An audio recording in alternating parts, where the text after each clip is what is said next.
Okay, so hopefully you can see my drawing board here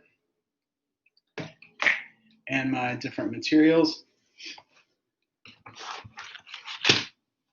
So here I have different drawing pads. I have, this is just regular drawing paper that's 9 by 12, and that was the minimum size for your in-class assignments. I would prefer you work bigger. If you have the 18 by 24 pad, I would say go ahead and use it, because I think you will find it helpful working really large. And then, as I mentioned, for the Drawing 2 students, you can actually find like pads of grayscale drawing paper. And this one has white, off-white, medium gray, and even black paper, drawing paper in it.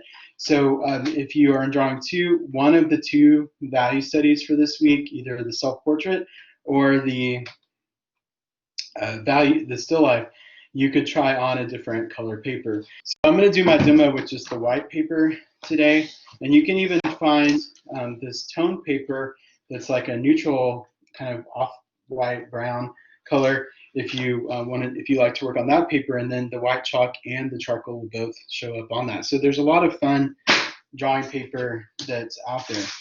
Now, for the nicer drawings in class, you always will want to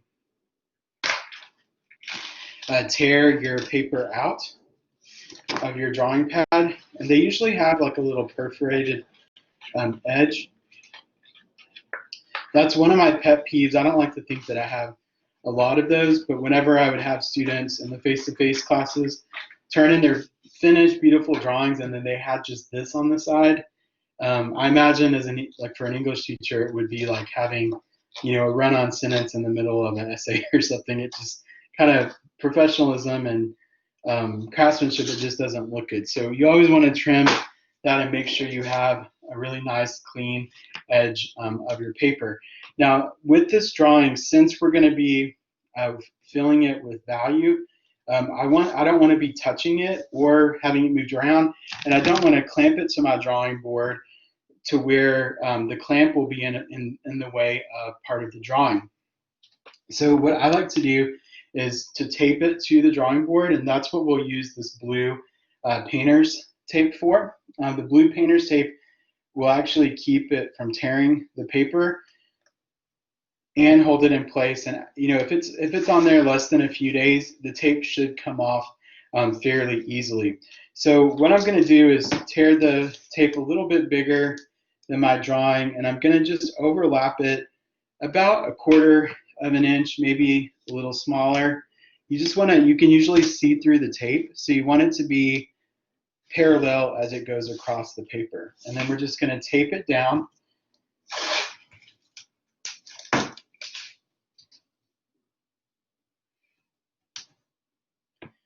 And then this way, if you ever want to mat your drawing in a frame, you'll have a nice little edge that you can mat over that won't take away from the composition of your drawing.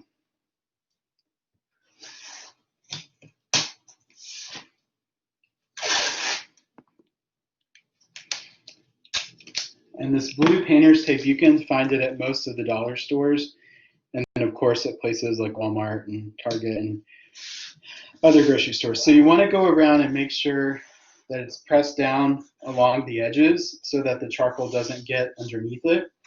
Now I'm going to bring my camera a little closer because I wanted to show you. Let's say that we're finished with this drawing. Whenever students want to take the tape off, they always just want to pull straight up like this, and then they'll tear their drawing across like the whole drawing. And you don't want to spend hours of your life on something and then tear it, right? So you want to be really careful whenever you're taking the tape off. You want to peel it from it's hard to see what you guys can see in the camera.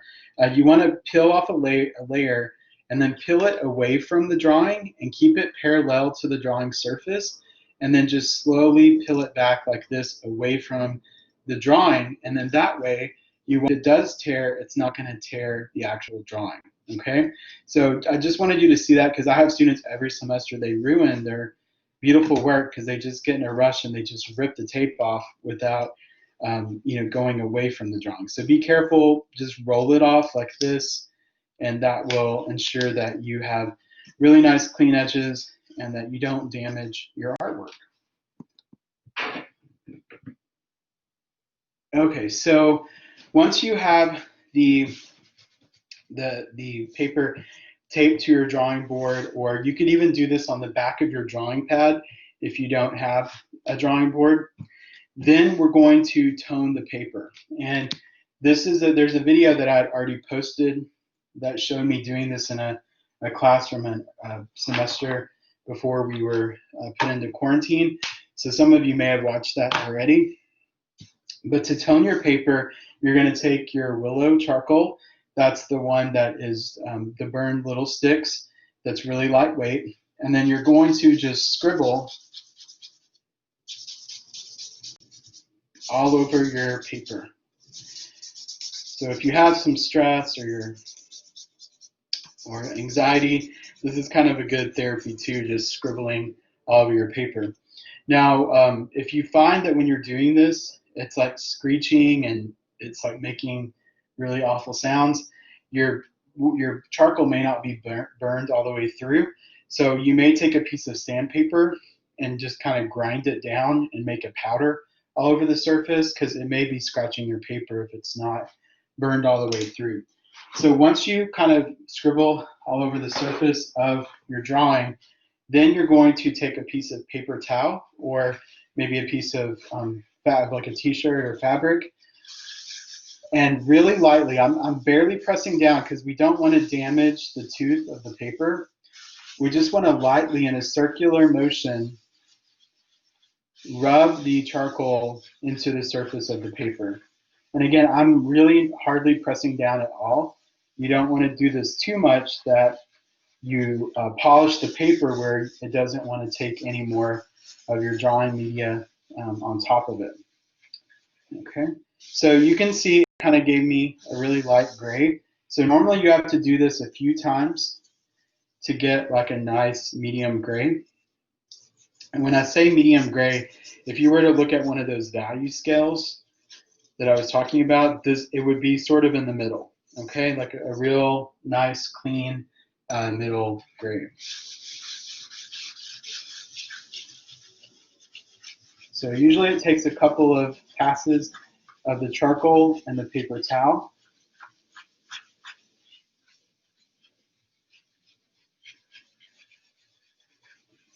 To really get it nice and even.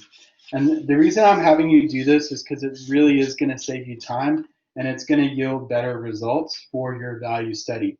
Now, once I've got it even, and I'll bring the camera closer so you can see like how smooth it is. And then let me find, like this is an actual black object.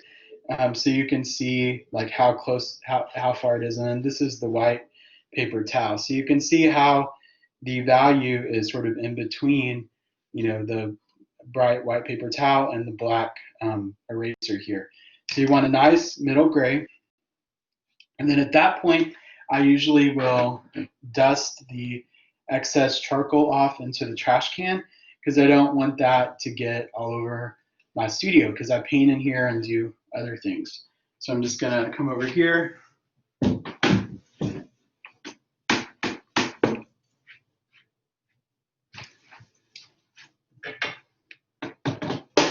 Okay, whoa. All right, so now I'm gonna put it back on my easel. All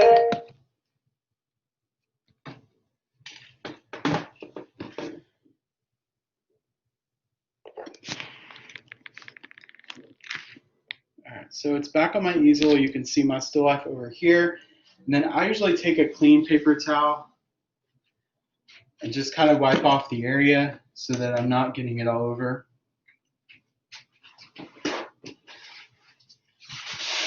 Because it can be pretty messy.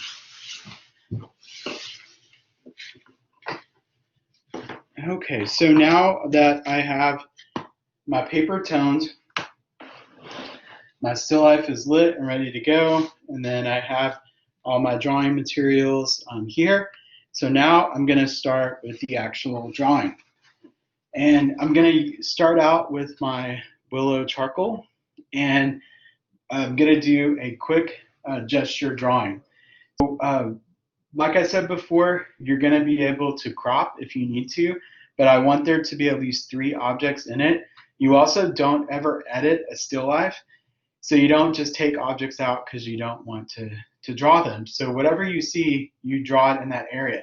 So I usually start out with like a larger object that I definitely want in the composition. So maybe that would be this water bottle that I'm just going to kind of loosely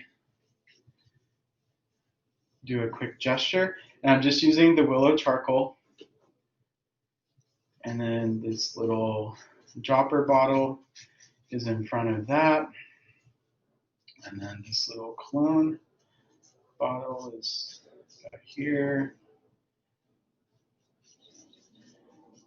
And then here's this other bottle here. So you can see in less than a minute, I sketched out my quick gesture for like the initial composition.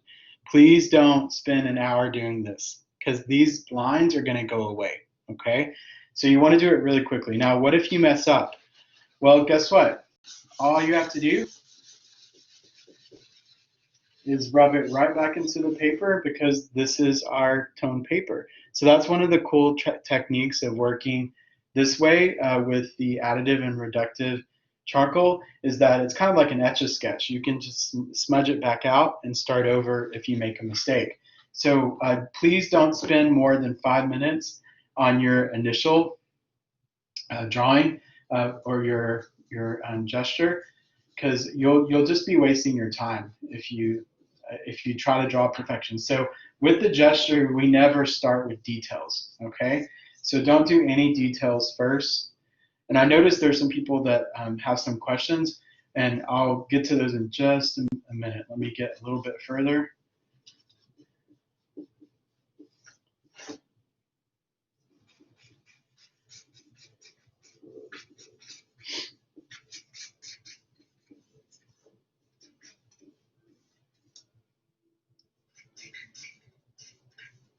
So compare like where things line up in your still life.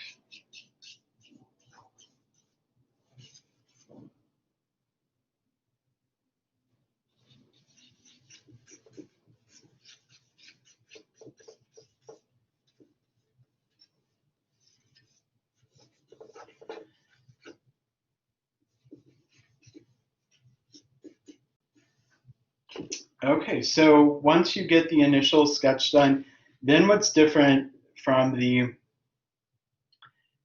more traditional way maybe that you've worked in the past is to then erase the highlights, okay?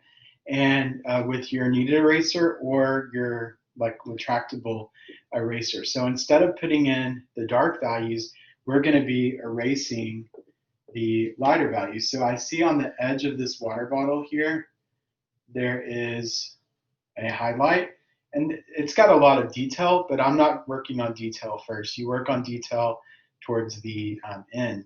Then about halfway down, there's a little bit of a highlight in here too, and you can see how easily the kneaded eraser will pick up your charcoal. And then I see some highlights on the ribs of the bottle.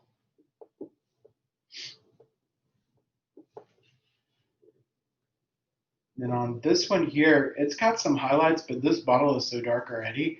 I think it's going to have more darker values in it mostly. In the background, I do see some cast shadows from the objects, and one for like the bottle is kind of like here. But then a lot of this area back here is really illuminated. So I can come in and even erase. And if your kneaded eraser isn't picking up any more charcoal, you just knead it like dough, and then that makes it sticky again.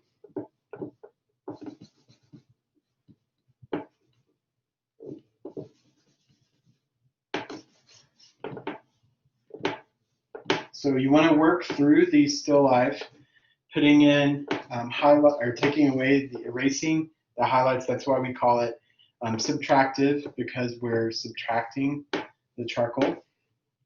Some people also call it reductive drawing. It basically means the same thing. There's a highlight along the edge of this cologne bottle. And then if they're super tiny highlights, you can get those with the little clicky eraser once you get in there and start putting in the other details. So I think I've erased most of my big areas of highlight. Now I would come back in with the willow charcoal, and I could put in some more middle values that I may see. For instance, for these darker cast shadows that I see of the bottles back here, I can put those shadows onto where they're falling on that fabric. Now, the excuse me, the paper can only take so much of the willow charcoal because there's no binder. So if you need to get darker, and it's dark, and because this will just wipe off, and you need to don't waste too much of the willow putting it really thick on the paper, because it's just going to be like loose makeup. It'll just fall right off. So if you need to get darker, then you can start to use your compressed charcoal on top of this. So wherever you see really dark values, you can start to layer in the compressed.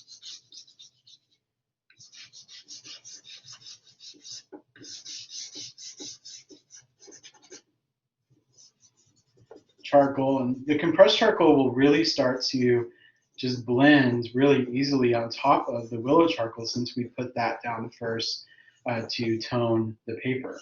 Okay, but again, try not to draw lines. Try to look at everything as value, and if you see an area that's a highlight, then there's probably a shadow right behind it. So you may have to sort of decide whether you need a highlight or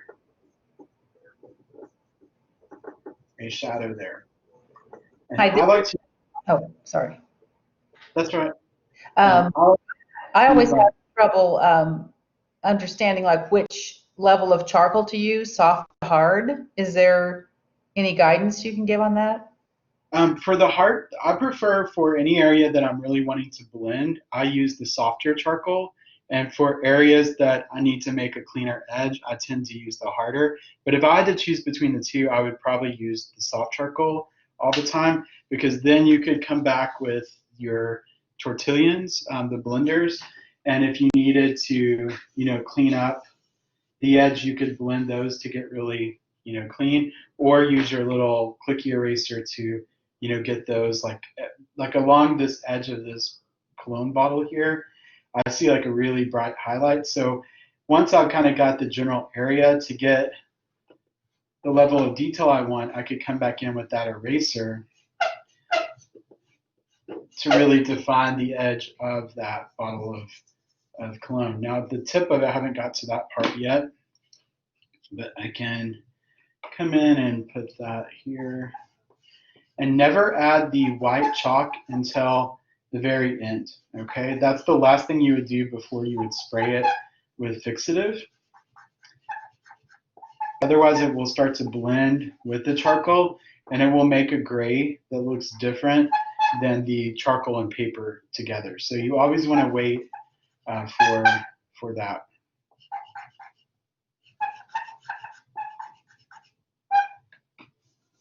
Sorry, that sound I know is not very pleasant to hear. So let's see. So with this technique of toning the paper first, if you take a step back as you're drawing, you'll realize that it's really going to start looking more three-dimensional faster, because you're starting with a middle value, and then you're erasing a highlight and then putting in a darker value. And then there's, of course, several in between, but those will be easier to kind of know where to put those once you get the others in. So I think you'll find that this is a lot more helpful as you're working, hopefully.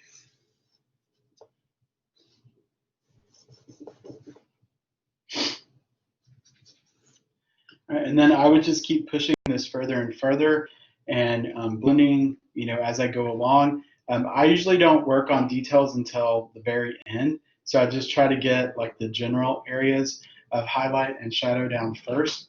So I would probably come back next and start working more on this bottle here.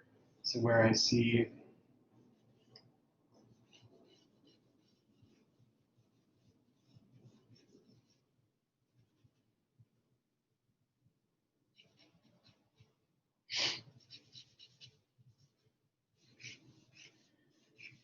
So you can see why these value cities take a little bit more time than the quick drawings that we were doing last week. So those were a warm up to this. Now behind this bottle, I do see a shadow coming along here. So you'll just have to keep pushing and moving things forward and backwards depending on how dark or light that they are compared to each other.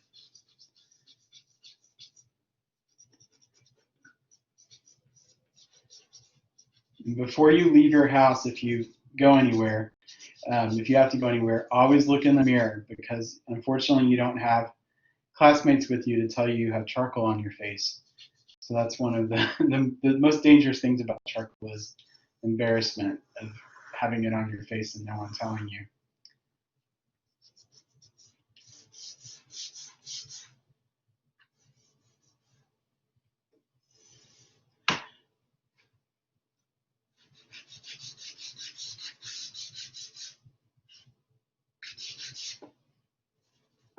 All right, so I'm going to keep working on this some more for a little bit longer, but you can see the objects are starting to come in and out. Let me show you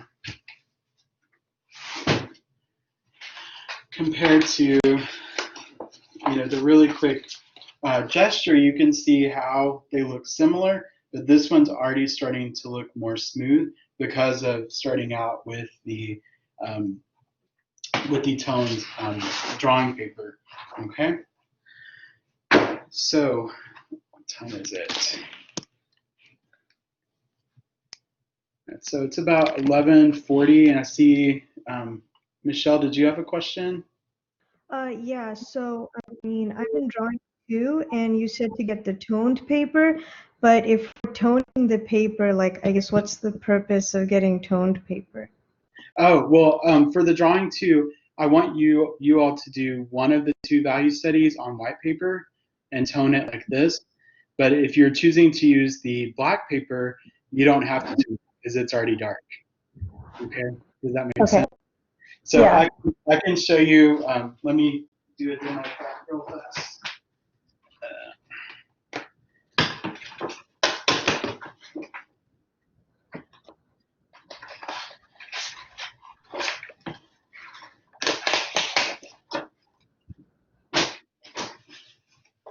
Okay, so let's say this is a gray paper and then a black paper here. And I'm making a big mess. So I would tape these down just like I did the white paper.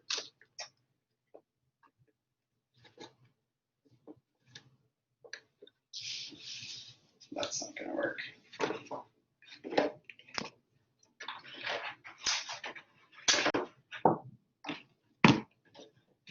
So pretend that these are taped down just like the white paper. So these I wouldn't have to tone because they already have the value on them. So for the black paper, I would use my white Conte or white chalk on it. A lot of the charcoal sets will come with a white charcoal pencil and then a white piece of chalk or white Conte. So I usually will use the white Conte to sketch out an object. And for drawing one, I really want you all to stick directly to the white paper since this is your first time doing all of this. So I'm going to just look at one of these little cologne bottles a little closer for this demo. So you can see I lightly, hopefully, I don't know what you all can see with the camera, but I just lightly sketched out this one little object here. So it's a little more challenging because it's backwards. So I have to put down the highlights instead of the shadows. So you do have to erase still, because you'll put the white down where you want your meaning to put down a black value. Would we be able to use a white pastel or Yeah, does it if you have have a black pastel, you could use that too. okay. Yeah, absolutely. But you see, this will start to look more three-dimensional, and you can really layer this stuff onto the paper. And you can even come back with charcoal too, if you need to. But your eraser, you have to realize when you erase, it's going to erase back to the black paper. So it takes a little bit to get used to, but you'll start to see the values come about, and then you can use the pencil for the smaller areas, like on the cap of this. I see like some little highlights, and to get the gray values, you can use the blender as well, and you just have to blend it out onto the paper. This paper that I'm using has got this really coarse texture. It's meant for pastels, so it will take quite a bit of medium on top of it. So you can use your fingers, but like you really have to layer it on if you wanted to get like really bright highlights. But you'll see there's a highlight under here.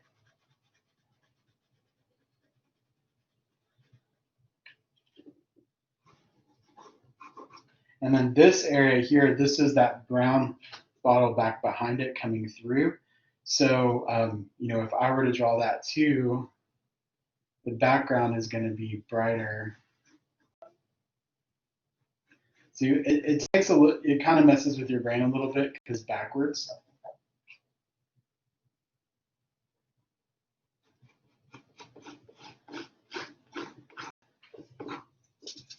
And it erases too, so don't worry about that. So for the highlights, I would have to block in the areas around this bottle instead of within it, because the bottle is darker. And you just keep blending it and pushing it further. And then for the gray paper, what's cool when you work with a gray or brown paper is you can start out with a simple gesture with the willow charcoal. And I'm just going to draw another object here.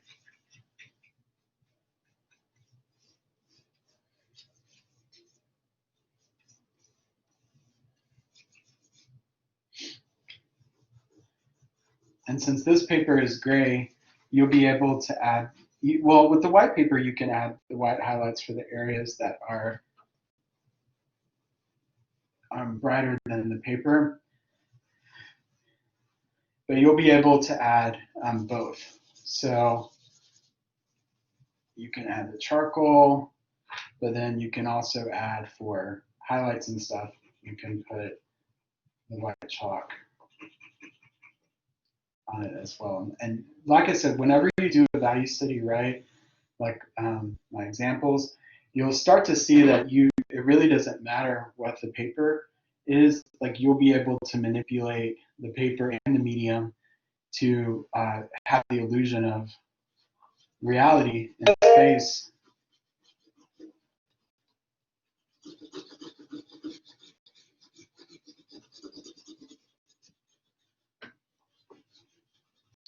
Okay, so you start to see it come alive. I like to work on the color paper quite a bit. Does that make sense? Yes. Yeah. I have a question. Okay. Sorry, I just came back from the spotlight show. I missed it. So, are we supposed to do the both black and the gray, like two of them, or are we No, or choose only one? follow the instructions for the assignment. If you're in drawing 1 or 2, you can use the white paper, tone it first, just as the example say. But I did tell the drawing 2 students if Yeah. they have like gray